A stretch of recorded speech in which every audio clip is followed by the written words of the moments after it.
moment in this entire. Maybe I should complicate this before I start speaking here. Welcome to Comics League Live. I'm Jared, and today, first off, we have a very special guest making his grand return to the channel, Gabe Eltaeb. Welcome back, brother. How you doing, bud? Doing well. So today, a fake comic book came out recently called Isom, and I have to emphasize the fake part. And Gabe, you apparently did the coloring for this book. First off, nice job. And I figured we have a connection, so I figured, might as well get the inside story from you. So, first off, start by telling us, how'd you get involved in the project? So it was almost a year ago to the week. I think it was like October 12, 13, I want to say, I've been going on Ethan Van Sciver's Comicsgate Kings on Monday nights since September, and sometime in early October, I just kind of let loose, really insulted DC Comics over the stuff they were having me work on, that garbage Superman Son of Kal-El. And I was like, okay, I'm ready to go full-time independent here with Comicsgate and all that. The fans, the community, everything's so great. I'd rather be there. And Ethan and I spoke privately right after, I was like, yeah, I'm done with DC. And he said, I got a guy I know, this guy, Eric July. He's got a big YouTube channel. He's looking for a colorist for a book. And Ethan told me this book's going to be huge. Now, I'd never heard of Eric July. I wasn't really into YouTube like I am now. And make sure you subscribe to my channel, by the way, if you hear this. It's just my name. But so anyway, Ethan introduced me to Eric July and told me there was a cool project. So I started working on it about a year ago, last October and November sometime. And we went on to make history with sales of that book. And right now, my camera's off. You're watching me color some Wraith of God 2 Blood Hunters by Aaron Lepresti, because when I color, I have it pretty dark in my office. So if I turned on my camera, the image wouldn't be great because of how dark it is, because I'm coloring Isom issue 2 right now. Or awesome. Volume 2, whatever. Yeah, so we're well into that. It's 40-something pages drawn almost already. And it's going to be like the last one, I think about 100 pages again, 90-something pages. So yeah, this thing is well underway. When I worked for the big mainstream companies, Eric July is as or more professional. It's completely, everything is done right. The schedules are great. It's like, yeah, this is a good place to be working for him. And just independent comics, specifically Comicsgate in general, I would rather be no place else. This is amazing. So yeah, and you guys always seem to be having so much fun. And I want to ask you, so when I reviewed Isom #1, one of the points that I brought up was it seems like we're having another type of image revolution where you have like the big 2 or the big 3, if you count Image at this point, is doing all this stuff that's like detrimental to the health of the comic book medium. And then you have like independent people like Comicsgate, like you guys, and like Eric July coming together and going, okay, so wait a second, let's just make comics the way people actually want them to be. Right. Well, one thing I noticed when I was in college, in art school, is I noticed right away that most of the students there were not on fire in love with art. They were in love with the idea of being a rock star. They were in love with the idea of their ego. I noticed that in my early 20s in college. Like, these people do not love art. I love art for the sake of art. And I know that's true because I made it for years and didn't get paid. I made it because I loved making it. And it was art for art's sake. And I adore art and think it's such a amazing, I think it's the best way. I don't think I know. It's the best way to persuade people, to talk to them, to get on a deep psychological level. Music, movies, novels, everything, comics. And I think most people in the arts that I've seen and met do not love art first. They love their ego first. And to me, I love the art. The art, it's humbling and it's an honor to be able to make art. And it's why I could not abide what DC Comics is doing. I couldn't stand there and be a part of that and destroy what men and women built before me for decades. There's no way I could have a clean conscience and be like, hey, I mocked and destroyed and made fun of what Jack Kirby and Jerry Robinson and Steve Ditko and my heroes made. I was not going to do that. So I think the art we're making is excellent because the people, I won't be involved with anyone that isn't excellent. Not for long, at least. If I work for someone and they're not an excellent person and artist, I will disassociate. I don't want anything to do with them. Yeah. Because I am here to win, win, win. That's all I'm here to do. Yeah. I am not here to mess around. I'm not here to mess up deadlines and turn in mediocre art. I'm not here to do a social justice, whatever they want to do. I'm here to make the most compelling, inspiring, beautiful art I'm capable of, and keep working hard and keep getting better every day. And I mean, talk is cheap. I'm talking big, but how do you know I mean it? Well, my camera's off because I'm working during this interview, right? Yeah. It's a Saturday. I'm self-employed. I'm working on a Saturday. Yeah. Because I take this seriously. I don't have to work on a Saturday. I could push this stuff for Eric July. It's not due tomorrow, but it's important to me to be working on this. I'm juggling multiple projects. Wraith of God, Isom 2, Truth, Justice, American Way. I'm a co-author of that and the color artist. And then Beef Law, my underground Hong Kong illegal fight. Imagine if Street Fighter 2 and Van Damme and Steven Seagal movies was a comic. It's like that. It's all about crazy international underground fights. I'm writing, penciling, inking, coloring, and lettering that. That one's the full Monty. That one's all by me. So yeah, I'm working on a Saturday. I don't work on Sundays. That's a religious, cultural thing. I hang out with my wife all day on Sundays. But yes, I'm dedicated to making the best art possible because life is short. Even if you live to be 100, that's short. And I want to make as much of this as possible because it's a privilege and an honor that God gave me the talent, the ability, and the opportunity to make this. I don't want to waste a day of my life. It's too important to be able to make this stuff and inspire people and improve their lives. I got an instant message on, Twitter. I got a Twitter message from someone. We've been getting so many messages from the great fans on Twitter about Isom. People are just thrilled about it. And the best one I got, I'm gonna go dig for it right here. I'm going through my private messages. Let me find this guy. Okay. Brandon Clark sent this message. Hold on. I'm going to share my screen in just a second here. Okay. Put that up. And then I'm going to hit present. And then I'm going to hit share screen. Brandon Clark sent this if you want to share that. Sure. Oh, I saw this one. His little brother's 38 years old, had a massive heart attack week before last, right when his Isom issue 1 got delivered to his doorstep. While he's in recovery in the cardiac ICU, he sends a message to me out in the waiting room that it delivered. So this man, Brandon Clark's brother, could have died.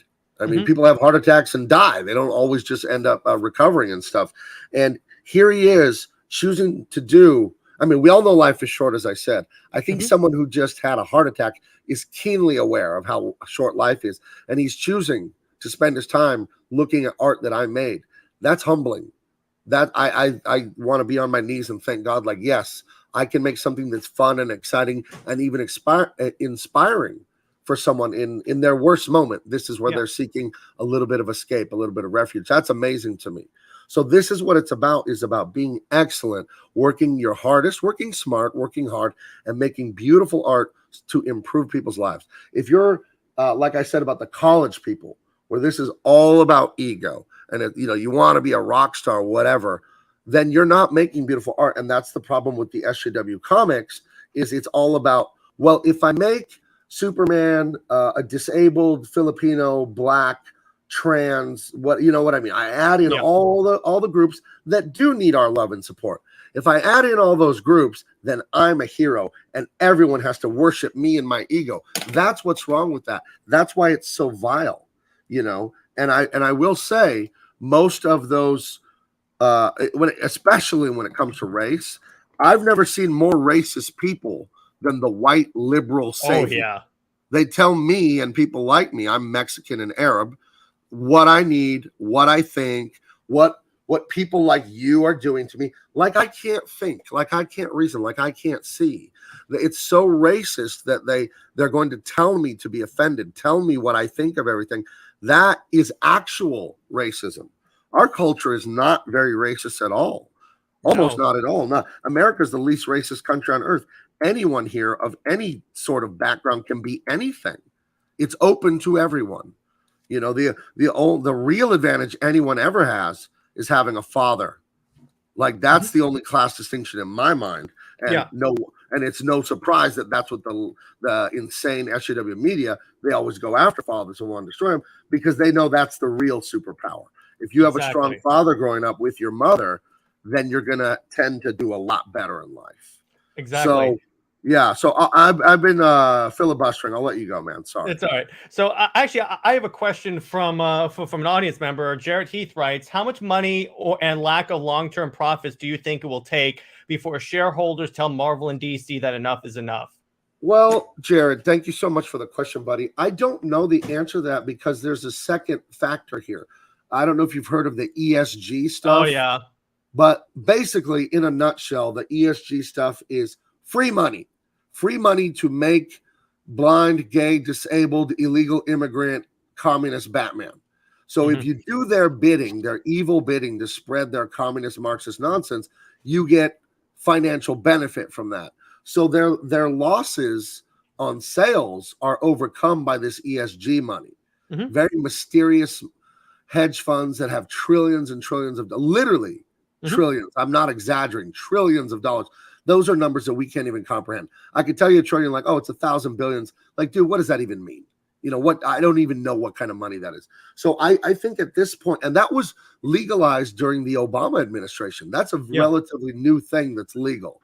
And the ESGs are basically ratings of saying this company is woke, so buy their stock. And that wasn't legal before. I'm speaking about this in very general terms because I'm no expert. I could have some of this wrong, but this is my understanding of it. You can look it up yourself, ESG. But basically, ESG is like you're going to be rewarded the more woke, environmentally woke, socially woke, racially woke. The more woke you are, you're going to be rewarded financially. So they have a little bit of armor, Jarrett. So I don't know. If we were in a free market right now, none of this would be going on. The sales are cancellation numbers.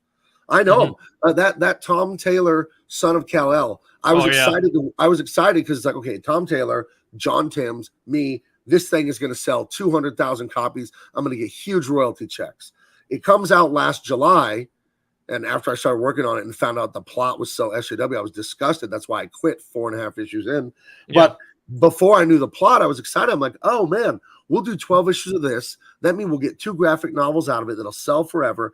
I didn't know he was going to do that. I had a little bit of a fear that Tom Taylor was going to be SJW, but I was like, nah, he's not going to do that, is he? And then I started to get the scripts. I'm like, oh my God, he is.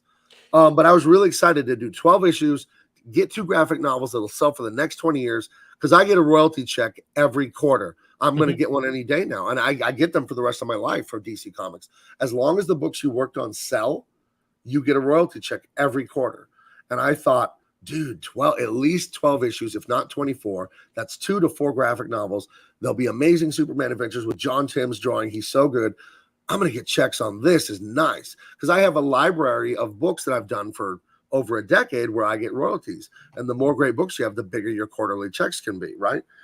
And oh God, I talked about the royalties so much I forgot the question. I forgot my point there. I'm really sorry. It'll come back to me though. It's all good. I forgot my point there. Shit, that's my fault. I was trying to explain the royalties so much that I forgot.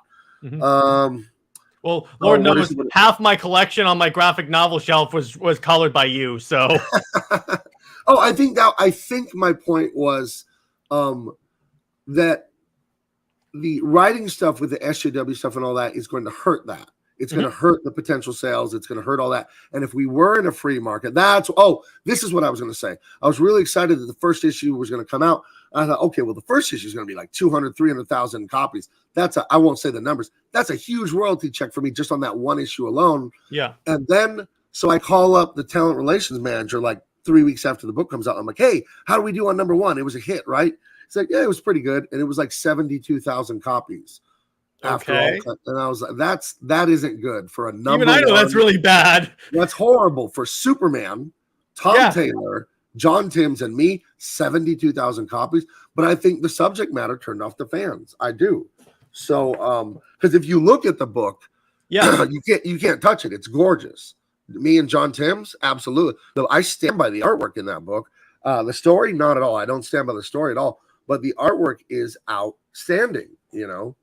And, plus, here's the thing: when you look at the setup of the story, what I mean is like the premise. Okay, so Kal-El is gone, dealing with Warworld. Then he leaves his son in charge, and the son has to deal with like having all this pressure, being Superman. That sounds cool on paper, until you actually read the story and you see what Tom Taylor did, and I'm like, what happened? Right. Well, what happened is the thing I told you about when I was in college, and people were like, they're there to be an artist for their ego.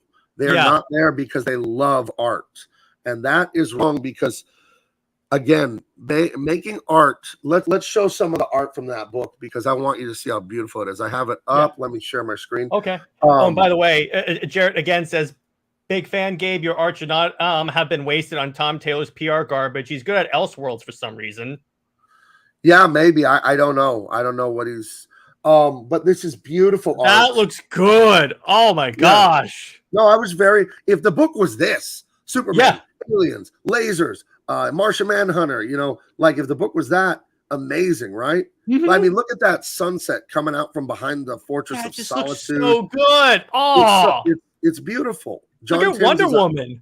He's a master illustrator, John Timms. And it's a beautiful book. But when he starts protesting climate change and everyone has 5,000 pronouns and children are scolding adults about the way the world works, it's like, dude, this is your virtue signal. This is your liberal white supremacist, like telling the brown people, telling the gay people, telling all the minority groups what they need, how they think, how they should feel. And I don't want to be a part of this because when you tell a gay person that they are a victim, you diminish and hurt. You hurt their life. If I told you, Jared, that we're going to play Monopoly and I get to cheat, I'm going to steal money from the bank and you have to let me do it, those are the rules, would you want to play with me? No. Okay, so if you're gay or black or female, and I told you, Jared, you're a woman now, Jared, in this scenario, you can't compete with men because of misogyny. Do you want to participate? No. Right.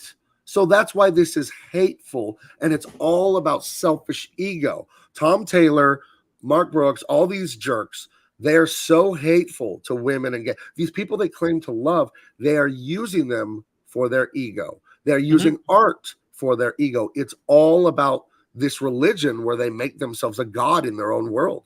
That it's all about them. It's all about them and how they feel. And that is evil. Frankly, it's evil. It's actually evil. It is a big deal. It is. It's actually funny, and I think I DM'd you about this on Twitter a while back. So I was in this Discord group, and we were talking actually about Son of Kal-El. And what's funny is, so they were bringing up about how it's great we have a gay. We were actually talking about comic sales because they're one of those people that dispute that DC sales are horrible, even though when you look at the numbers, they are. So what's hilarious is that then they bring up, well, what about Superman? Actually, what happened is that the context was I put out a video saying DC should have a reboot to like start fresh and clean up all the continuity. Then they said that would get rid of all the gay characters that were introduced. And I went, oh, you mean the characters that don't sell?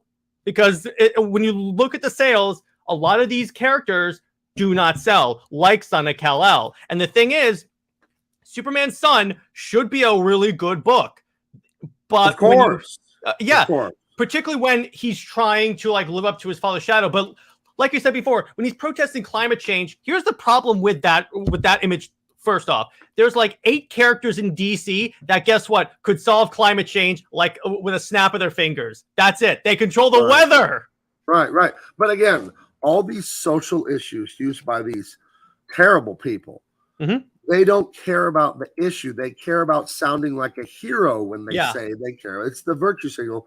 And if we drill down on it, what the virtue signal is they have no regard for themselves. They have horrible shame about who and what they are. Because they grew up in a world where they didn't have a father or they had a weak father. And this is all about masculinity. This is what this whole social issue is about. Wokeism, SJW, it's all about fathers. That's the entire issue here. And one of the processes when you're growing up, all of us, is your father validates you by challenging you and telling you that there are standards, there are traditions, there are rules to this world. And if you don't live up to them, it isn't good enough. Your father does that. Your mother doesn't. Your mother serves an equal function, just as good and as important as your father, but a different one. And it's no surprise that we live in a culture where most people grow up without a dad, or if they have a dad, he's a weak, happy wife, happy life kind of dad. And dads have been turned into Al Bundy and Homer Simpson for the last 50 years in our culture. And then we have these problems that we have socially, and people wonder why. Men, Men listening to me right now, unfuck yourselves. That is enough. That is enough of being a coward, not telling the truth, not being honest with yourself, having low standards, being addicted to porn and video games and Mountain Dew. That is enough. Today, it stops today, guys. That's enough. You were meant for so much more in your life. Think of all the great accomplishments and discoveries in the world. It's a list of men. It's mostly men. This is what we do. This is our calling, to make the world great for our women and children. Stop. Because if you don't get validation by doing what you're supposed to do, you'll end up doing phony crap like Tom Taylor, Tom King, Mark Brooks, pretending that you care about gay people and black people and trans people. I care about all those people. I do love them. Absolutely. Everyone is made in God's image. But I'm not going to tell them, you can't win. You can't win because you're a woman. I'm never going to tell someone that. I'm never going to do that. Exactly. That's hateful. It's hateful to do that. And art is meant. No, let's go back to that guy that was in the hospital bed, right? Sure. This is what art is for. You know, the heart attack guy. That's why we're making art, to inspire and uplift people. We're not making it so we can say, oh, Tom Taylor's a hero because he made a gay Batman. Because that is about Tom Taylor. Mm-hmm. That's about his ego. When a guy sends me a picture from a hospital where his brother nearly died, that's about that guy. That's not about me. Mm-hmm. And that's why I'm humbled to make beautiful art for people. But I can't do this alone, guys. If you can hear the sound of my voice, I need you to stand up for what's right. Always follow the law. I'm not saying do something stupid, illegal, or crazy. Never do that. But stand up. Look at me. A year ago, I was at DC making this miserable Kal-El book, and I knew it was wrong, so I resigned. My dad said, well, don't just quit on them because that's bullshit to quit. You have a contract you signed. Tell them you'll resign when you're done with the 6-issue contract. So I told them that. I didn't have a new contract. I didn't have work lined up, and I have a wife, and I have children. But I had to be a man, and I had to be brave about it and say, you know what? God will take care of me. DC Comics is not my source. God is my source. I'm not going to worry that I'm going to leave DC and not really have anything lined up. I'm not going to be afraid because I'm going to do what's right, not do what's expedient or feels good. So I left DC Comics a year ago. That made huge news, blah, blah, blah. Okay, that's fine. But a lot of people who would challenge and say, okay, well, what happened? Well, let's look at me a year later, right? More success than ever. All the social media has grown. Better relationship with my wife and kids and God than ever. I'm straight. I'm debt free. I literally have no credit card debt, no car payments, nothing like that. I'm healthier than ever. I've lost a lot of weight. I exercise better and all that. Everything, my relationship with God, everything is better because what I'm doing is I'm living a life as an integrated man. I'm being honest about things. I'm not lying. I'm not, well, I got to make, illegal immigrant, trans, robotic, whatever, just check all the boxes.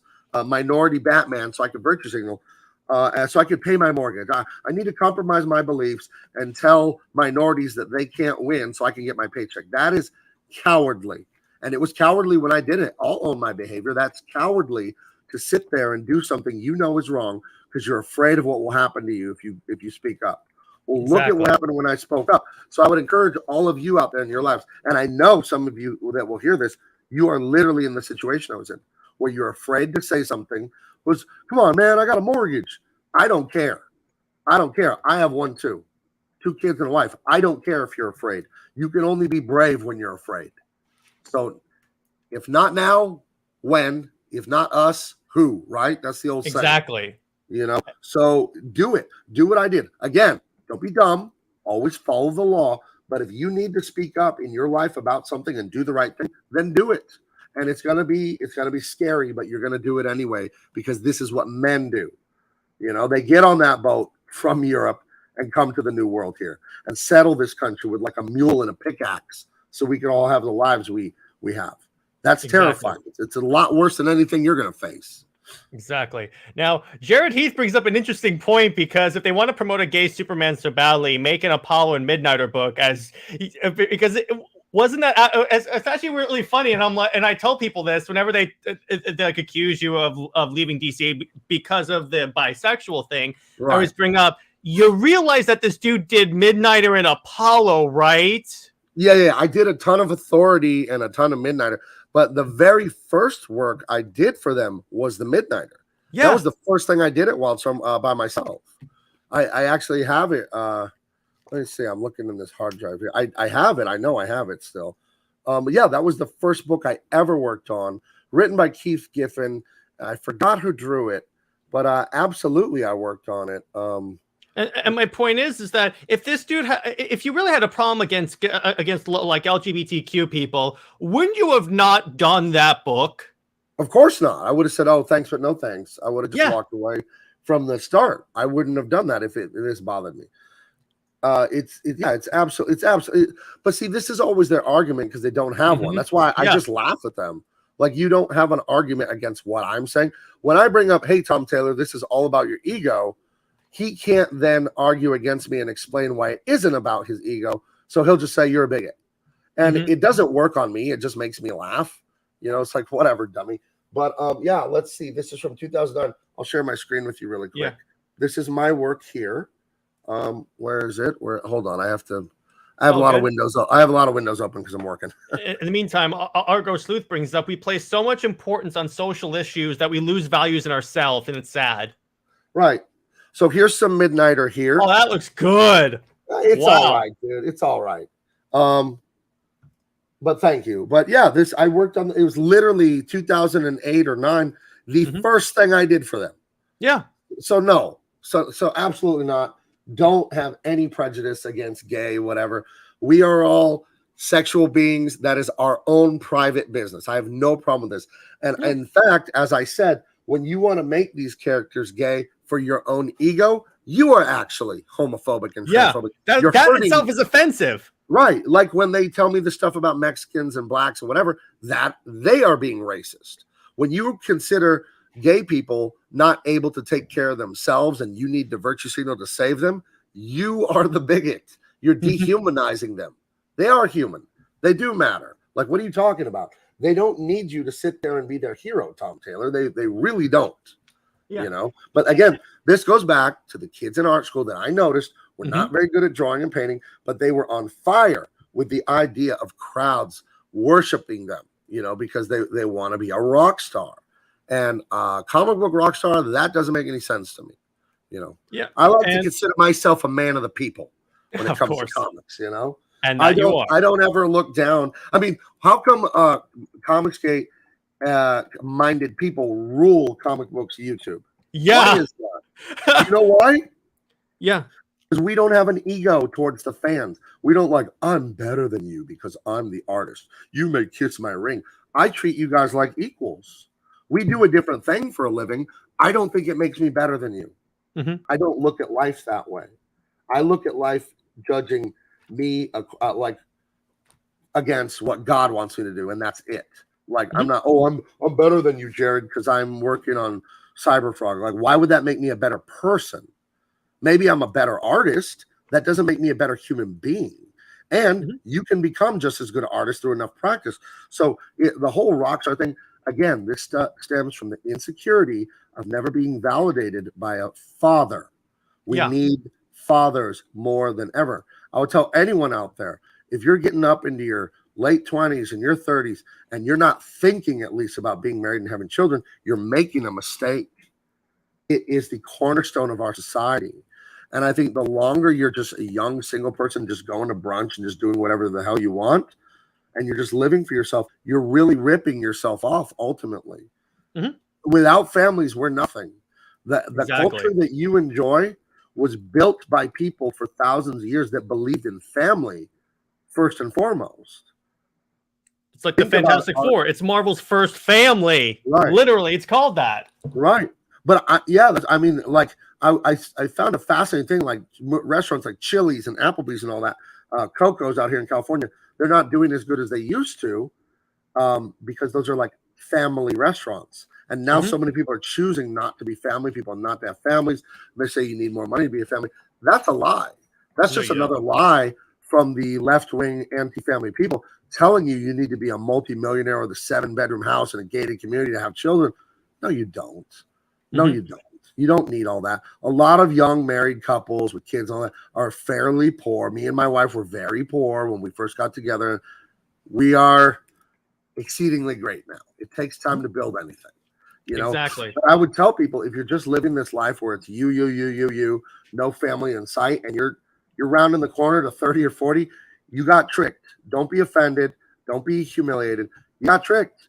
It's a trick from them to just tell you that it's all about pleasure and all about you. It isn't. The more you try to please yourself and give yourself all this pleasure from doing whatever you want all day, the more miserable you will become. You know, it really is a trap. Family is everything. And that's why they go after one of the most important relationships of the world, Superman and his son. Yeah. The father-son relationship is one of the cornerstones of society. And when they want to destroy that by subverting the father-son thing and saying the father is old-fashioned and stupid and Neanderthal, and the kids know everything. We see it with Homer Simpson and Archie Bunker and Al Bundy. Mm-hmm. When you destroy that family, that's intentional. From the powers that be, the elite rulers of the world, they want families destroyed because they know that honorable, resolute men that will stand up for the truth will see through their tyranny and bullshit and push back against it. They don't want people thinking like me. They don't want you guys listening to me. They don't want me listening to Kanye West. They don't want you praying. They don't want you lifting weights. They don't want you abstaining from Coca-Cola and pornography. They want you fat and docile so they could do anything they want to you guys. And what does that have to do with comics? It starts with art. Art is how we reflect and get deep psychologically about ourselves and who we are as a people. And when you tell people stories like Star Wars and Indiana Jones, you're telling people stories about bravery and masculinity, and it sets an example for behavior that you can model. You know how you felt when you were little and you saw a heroic character, cartoon, movie, comic book. You ran outside and pretended to be them. Mm-hmm. They don't want you doing that. They want you pretending to be son of Kal-El, marching around virtue signaling about climate change. They want to weaken you because they want to destroy you. That's what's literally happening. I'm not crazy. I'm not Alex Jones. I do this for a living. I know the power of persuasion, of storytelling. And plus, after all, in World War II, comics were used for propaganda. So this is not anything new. Right. So Jared Heath says, would you say the marketing ploy to make Tim Drake Robin gay is as bad or worse than what Marvel did with Bobby Drake's Iceman? And I will say one thing first. What I noticed when I was reading Isom is that not once was a character's sexuality addressed, which actually I think is the ideal way to do it. You can leave it in the eyes of fans, like, okay, I see this character as this, I see this character as this. Right. But in other words, keep it general, because here's the thing. I'm of the opinion that you really don't need to put as much emphasis on a character's relationship as is put place on it now, and you can still have a good story. You can still have that occasionally for like an issue or so, but when it becomes the whole book, like it is in Son of Kal-El, it doesn't work. Right. Well, I mean, romance is a normal part of the human life. It's fair to tell stories about romance. When we're dealing with action adventure stories, and especially for young people, sexuality has no place in those stories. Yeah. You know what I mean? You could say, oh, Spider-Man has a girlfriend, and leave it at that. Yeah. We don't need sex scenes. We want these books for middle schoolers, for high schoolers. We don't need adult content like that. You know, it's so stupid to put that in here. Are there stories about romance? Of course. It's an appropriate topic for an appropriate time and place. But for what is honestly comic books, children-focused entertainment, or at least young people, it's inappropriate. And again, this is this anti-family culture where they don't get why this is inappropriate. I don't know why. Like, this is inappropriate to speak to children about. You know, it's like the whole, we won't get into it deep because of YouTube's stupid censorship, but the whole Florida thing, and I won't say anything else. You know what I'm talking about. Yeah, I know what you're talking about. Inappropriate. You don't talk to kids about this stuff. You don't. You know, there's a time and a place and a biology class, and you need to be very, in my opinion, just scientific about it. But you don't, sex is not part of the Batman comic. I'm sorry. No, you know? It's not. I watched Batman 1989 the other day because I do movie reviews on Wednesday nights on my channel. Guys, please sub to my channel. Check that out. It's called Double Impact. The great Jericho Green, Shantan Jetty, and myself. And we review great 80s and 90s action and adventure movies, just quality ones. Sometimes we'll review a dog just so we can laugh at it and have fun. But we watched the 1989 Batman. Pretty good movie. But I don't like that he goes to bed with Vicky Vale in that. Because I remember as a 10-year-old watching that movie, and it was like, embarrassing to me because I knew I'm not supposed to be seeing things like that when I'm 10, you know, and my parents didn't go with me to see it, but I guess they read some review or something. And then I got asked about it at home. I was like, did Batman go to bed with that woman in that movie? And I felt embarrassed and weird and awkward. And it's like, why is this in children's entertainment? You know, SJW stuff is at a full-throated scream right now. It's just crazy right now. But it's been around for literally over 100 years. Who knows? You know, postmodern thinking and all that has been around for over 100 years. It's just picked up steam and bloomed flowers finally, if I can mix a bunch of metaphors. So we're in like, you know, the flowering portion of SJW, but it's been around forever. So even something back to Batman 89, a 30-something-year-old movie, even like that's inappropriate for kids. Like, what are you doing? So like, I don't know. Is Mickey Mouse going to stick his hand under Minnie Mouse's shirt? Like, why in the F would we do something like that? Exactly. And here's the thing, going back to Batman wouldn't do that anyway because he's so focused on his like mission to fight crime. I don't know. Batman is a very passionate man.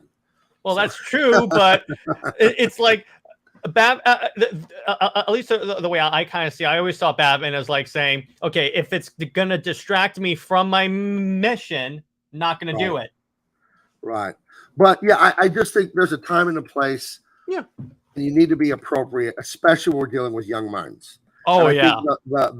To me, the main thing you need to do for young people with adventure stories, C.S. Lewis had a quote I love. Someone told me this the other day. The great author C.S. Lewis. The point of fairy tales is not to tell children that dragons exist. Children already know dragons exist. The point of fairy tales is to tell children that dragons can be slain. Yeah. And I want kids to see, especially men. It's so important that men behave correctly with honor, with dignity, with resolution in their souls, from the soles of their feet to the top of their head, that men are men again. That is what is killing society. And when I see Luke Skywalker take on the Death Star, when I see a greedy Han Solo have his conscience nag him and say, you know what, you just abandon everyone, go back. And he does it. You know, when I see the Karate Kid on his broken ankle able to defeat Johnny Lawrence, all these great things of saying, hey, life can be terrifying, but you know what? You can stand up to it. That is one of the main things. The guy I showed already who had the heart attack, you think he's not terrified about what happened? I'm sure. But the book that we make can tell him, hey, you can do your best to stand up to this. I don't know if you'll win or lose, but I know you can try to stand up to it.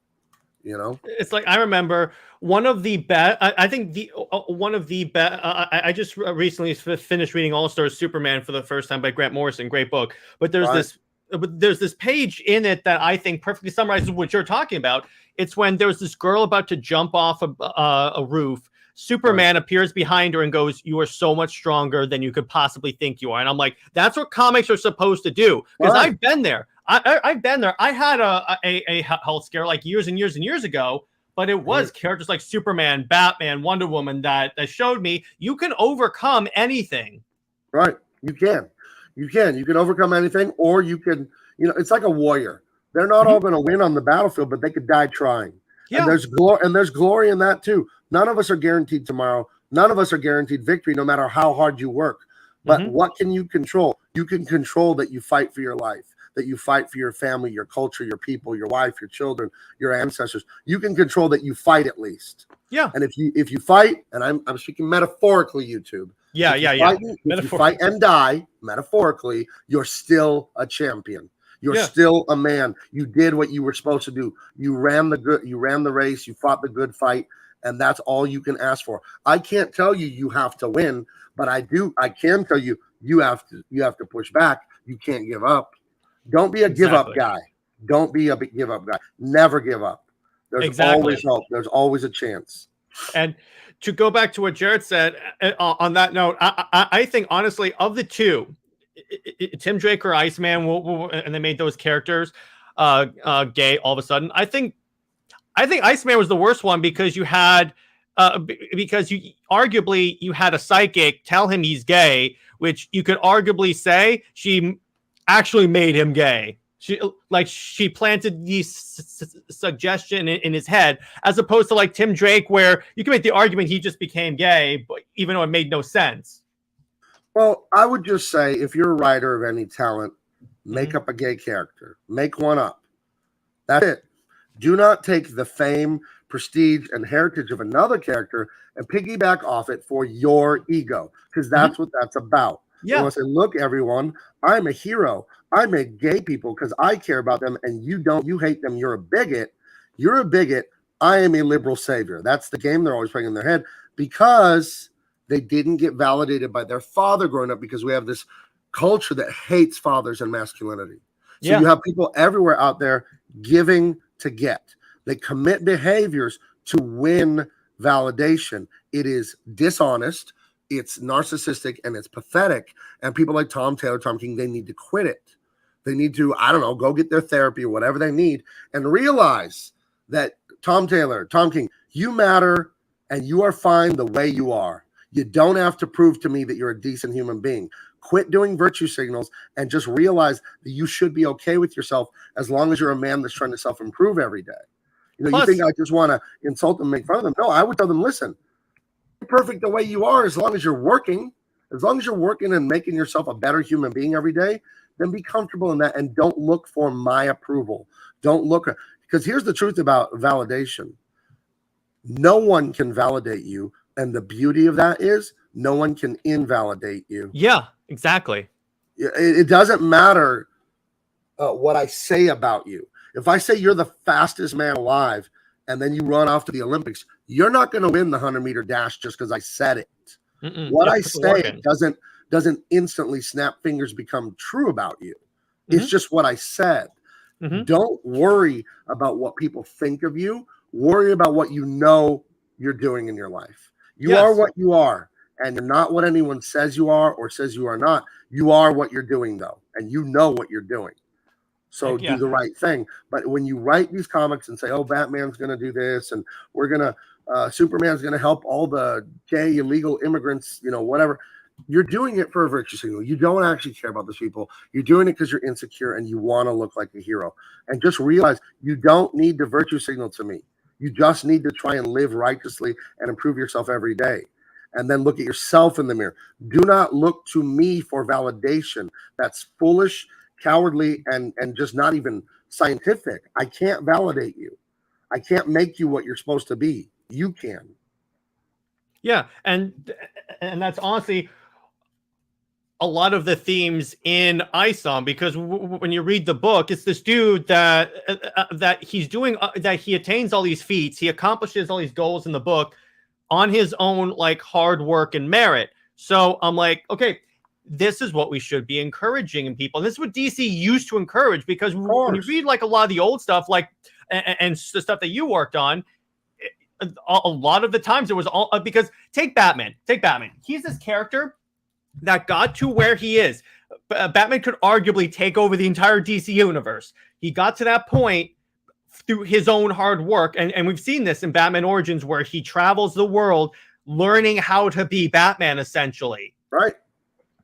And so going off to another audience question, Jared, he says, I heard rumors of DC kicking off another relaunch next year. What do you think about it? Don't know, don't care. I just look at that and I think it's a smoldering heap and I feel sorry, but I feel hopeful about this. Like I saw Mark Silvestri is writing and drawing a Batman story. Yes. It looks like one of the best things to come out in years. It doesn't look woke at all. And I tweeted at them. I said, more of this, get rid of the woke crap. Like, yes, do this. This is what all we're saying. And it looks from the outside that Mark Silvestri's Batman isn't anti-gay, anti-immigrant, anti-woman. It just looks exciting. Can we just do like that? Batman. I would say this to people, the SJWs. You're putting the cart before the horse. You're not even good at writing adventure, and then you're moving on to all these other social issues. Why don't you work on mastering writing adventures, and then maybe we could think about social commentary later. But the first thing that comics are inspiring adventures, and you're not even getting that right. So until you get that right, just lay off anything else. You know, it's silly. And when you read Isom, one of the things that touched off to me is that it doesn't have, at least I don't think, an over political like message. Now, here's the thing: you could take a political, you could like, what's the word, like put in a political message on anything you read. But what I liked about Isom is that there's plenty of points in this book and a lot of other comic books mostly Comicsgate, where the idea is, yeah, we're not going to tell you how to think. We're just going to present you a good story. If you want to take a political message from that, hey, have at it. But we're not going there to make a political note about society or anything like that. We're just trying to give you good stories. And I think that's why I think you guys do so much better than the mainstream comic book industry. Yeah, I do think we do better when it comes to the authenticity, for the enthusiasm for the work, for sure. Yeah. I think that what we all forget, myself included, even though I was there, what we are all missing so much when we talk about Disney and Warner Brothers, these are some of the biggest companies in the history of the world. And at the end of the day, ESG, fuckery notwithstanding, at the end of the day, this is just corporate. You know what I mean? At the end of the day, there is a soulless corporateness to the artwork. And if you guys haven't backed Truth, Justice, American Way, please do it now. Because when you guys back that stuff like that, you're as patrons, you allow me to make you my best art I can make. Because I can take my time. Working at DC and Marvel is a privilege. It's an honor. I got to do great things on famous properties, very prestigious, a lot of fun until it got woke. And I'm grateful for my time there, the skills I learned, the relationships I formed with certain people. But when you guys finance what we're doing here so generously, especially in an economy that has gone, south, to put it mildly, I am well aware of what money is to a lot of people out there. The average person is not a millionaire with tons of disposable income. So I take it very seriously to do you guys right, to do right by you guys, and give you my best. And when you finance this stuff, I can take my time on it. I can make beautiful art. I can write and rewrite the script until it's just pitch perfect, and you will get absolutely just artisanal comics where they're just really made, where entertainment is the number one thing we're shooting for, and the quality is where that's going to come through. Because everyone has good ideas. Oh, I got an idea for a time-traveling vampire space. Ideas are a dime a dozen. Everyone is capable of them. What 99% of people aren't capable of is executing the idea. Exactly. Let's use a sports metaphor. You're down by 5 points in football, and you have the ball on the 10-yard line, Jared. You're the quarterback. You're down by 5. What do you need to do with a minute left? Do you know football? Probably just run the ball or toss the ball. I'm not really right. Well, in the most general sense, you need one touchdown. You just need one touchdown. That's it. You need one touchdown, you'll win, right? It's very easy to understand that you need a touchdown. Now, Jared, here's your helmet and your cleats and your pads. Go out there and do it. Yeah, easier said than done, right? That's a whole different kettle of fish. We all understand what good ideas and good stories are. Now go on the football field and try and do it. Yeah, exactly. That's where it comes in. And when you guys finance this stuff so graciously, you let me do it. Because, everyone can talk. Everyone has ideas about, what if Batman did this? Everyone has great ideas. That's obvious to me. But not everyone has the skill to execute their ideas, So, and that's what you let us do here. We execute. That's the whole point of what we're doing. Yeah, exactly. And that's why I backed the book, because first off, the art looks amazing, but also I identify with the message, because you're essentially saying, okay, so we're just going to make good comics. That's all. That's ultimately what you're doing, is prioritize quality over making a message. That's what the mainstream comic book industry needs to do. They have to focus on making a good storyline, because ultimately, here's the thing. You can still make political stuff in comics. Lord knows they've been doing it for a long time. But when you make a good storyline, people are less mindful of it. That's the issue, is that with a lot of mainstream comics, they're focusing on the message instead of making good storylines, as you said earlier. And this looks freaking dope, dude. Right. Now, I will quibble a tiny bit, not disagree, but message is very important in my story, but my message is never going to be to put the reader down. Oh, okay. My message is always going to be inspire, left wing, right wing, gay, straight, illegal immigrant. I don't give a crap. You know why? Because I don't see that stuff. You're a human. My stories are for humans that want to be inspired and entertained. Entertained first, inspired second. It's like 51-49. Entertained because it's got to be fun, but you got to be inspired that you can stand up to evil. You know what I mean? That you can defeat evil in your life, in your own mind, in the world. Legally, always legally, but you can stand up to terror. You can stand up to awful things. Awful things happen to everybody in their life sometimes, not always, but everyone on this planet, everyone hearing the sound of my voice, you've had your heart broken. You know you have. It's happened to everyone. And our stories want to tell you, you know what? You can have your heart broken. You can be terrified, and you can get up, wipe the blood off of your mouth and say, I do not submit. I will not quit. I used to say before I got into pro comics about never giving up to get into Marvel and DC, I would just tell the universe, if you want to stop me, you're going to have to kill me. Yeah. I'm not stopping. You keep sending those rejection letters. I don't give a shit. I got more patience than you. You will not stop me. And that's what you guys all need to do. If you want to lose weight, if you want to get closer to God, if you want to build your money, if you want to go out there and find that beautiful, wonderful woman that'll be a great wife for you or whatever, do not stop. Do not give up on these things. You got one life and you're going to be gone. And then that's it. Did you waste it? I don't want to waste a minute of my life. I don't want to waste one scintilla of 1 second. No way. No way. And I live in San Diego, and California has 22 Catholic missions. Mission San Diego, Mission San Juan Capistrano, and they still exist. These old buildings from 500-600 years ago that the Spanish friars, they built and they lived in them. And they're fascinating to go to. And I've been to a few of them. I've been to a few of them recently. And they always have a graveyard. And it's interesting to walk around a graveyard and look at the dates on them. And look at the names and think that was a whole person, a whole life, hopes and dreams and fears and stories and memories and holidays and money and heartbreak and joy. And now it's just a stone with a date on it. And their life is over. And if there's anything else they wanted, too bad, it's over. And you need to think, I think it was Confucius, the great Chinese philosopher, who said, every man has two lives. And the second one begins the moment he realizes he only has one. I don't care if you're only 19 listening to me or 20. You don't have long. I don't care if you live to 100. You don't have long. This life is a gift from God.